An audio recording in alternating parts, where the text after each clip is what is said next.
Mapagpalang araw sa ating lahat. Ako ang inyong lingkod, Elijah Paul John Valdez, at welcome sa ating daily devotions. Ang ating verse for the day ay nasa Exodus chapter 14, verse 14.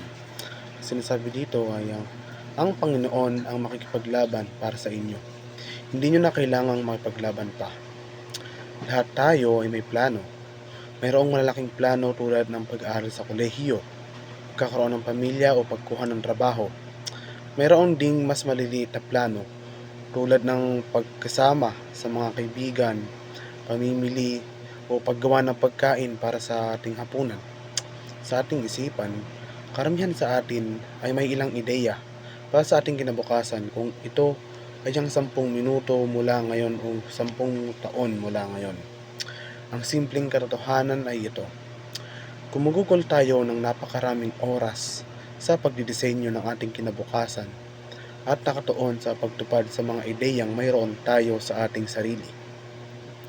Direktang sinasabi sa atin ng Biblia na anuman ang mga plano, ang plano ng Panginoon ang magkakatotoo. Napakahalaga ng kasulatang ito dahil nagsasaad ito ng katotohanan. Ang plano ng Diyos ay nagtatagumpay sa ating sarili, at ang ating buhay ay tatahakin ang landas na nilikha ng kanyang plano.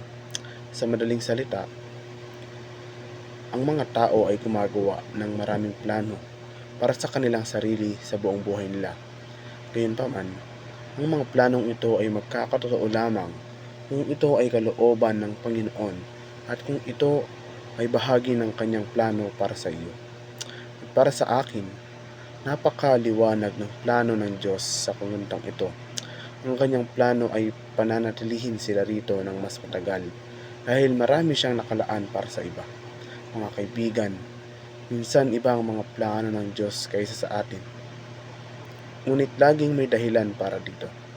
Ano man ang mangyari, tandaan na ang Diyos ay may ibang layunin at landas para sa ating lahat.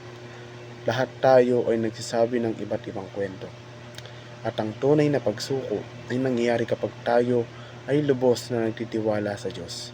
Pagkatapos nito, ang Diyos ang bahala sa lahat ng ating mga problema at kapighatian at inililigtas tayo mula sa paghihirap.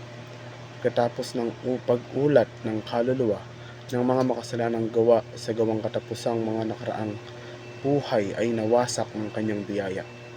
Sa prosesong ito ay magpapagaan ng ating mga pasanin at lahat ng ating mga problema sa buhay ay sasakupin at pamamahalaan ng Diyos para sa atin. Ang mga benepisyo ng tunay na pagsuko ay marami. Ang mabigat na pasanin ng mga makamundong alalahanin at problema ay agad na mapapawi habang inililipat natin ang mga ito sa Diyos.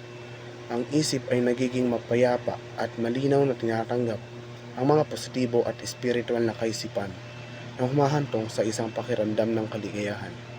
Muli, ako ang inyong lingkod, Elijah Paul John Valdez, at dito na nagtatapos ang aking daily devotions.